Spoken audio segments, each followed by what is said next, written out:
Assalomu alaykum hammaga. Bugun biz bug' reformingi haqida o'rganamiz. Bug' reformingi sanoatda katta miqdorda vodorod ishlab chiqarish uchun ishlatiladigan jarayon hisoblanadi. Ya'ni asosiy mahsulot mana pastdan kelmoqda. Ya'ni metan hisoblanadi, ya'ni tabiiy gaz. Katta qismi metan tabiiy gazni va yuqoriga ko'tarilmoqda mana. Bu yerda esa metan ya'ni tabiiy gaz bilan suv bug'i aralashmasi reaktorga yuboriladi. Jarayon metan bilan suv bug'i reaksiyaga kirishi bilan boshlanadi.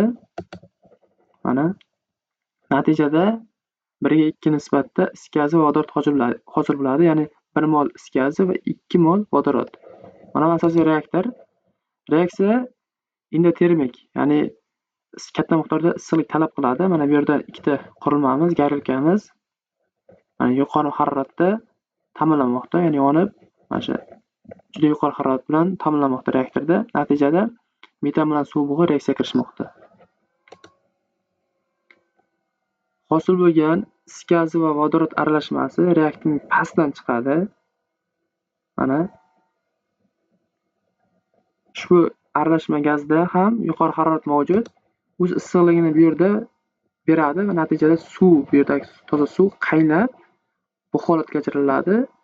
Ushbu bug' mana bu yerda boshlang'ich moddamiz, ya'ni tabiiy gaz bilan qo'shilib reaktorga berilishi uchun ishlatiladi.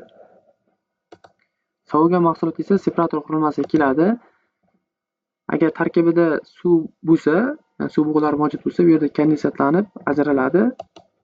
Tepadan esa, separatorning tepasidan esa is gazi va vodorod aralashmasi keyingi mana absorberlarimizga beriladi.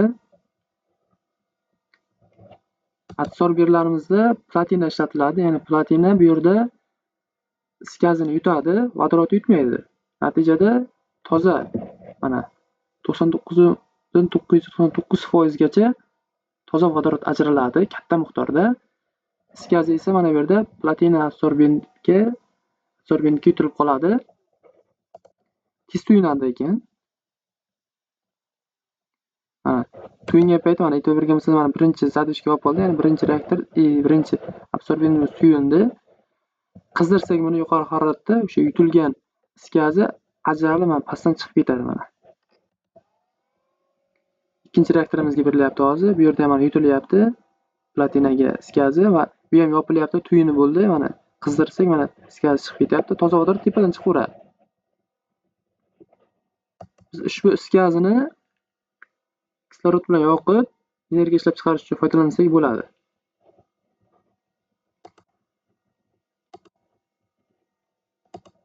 Vodorodni esa turli xil maqsadlarda sanoatda foydalanamiz. Misol uchun metallurgiya sanoatida biz chuyan po'lat ishlab chiqarish uchun vodoroddan foydalansak bo'ladi.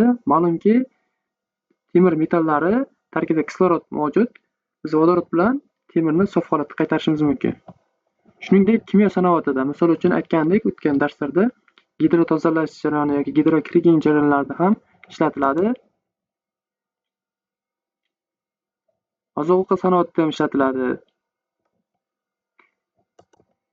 Shisha ishlab chiqarish uchun ishlatiladi. Sababi shisha ishlab chiqarish uchun 1800-3000 gradus harorat kerak bo'ladi. Vodorod bilan kislorod reaksiyaga kirsa, yuqori harorat ta'minlaydi va toza shisha olinadi. Astilen bilan olsak ham bo'lardi shishani, lekin astilen toza yonmaydi va shishani sifatini tushiradi.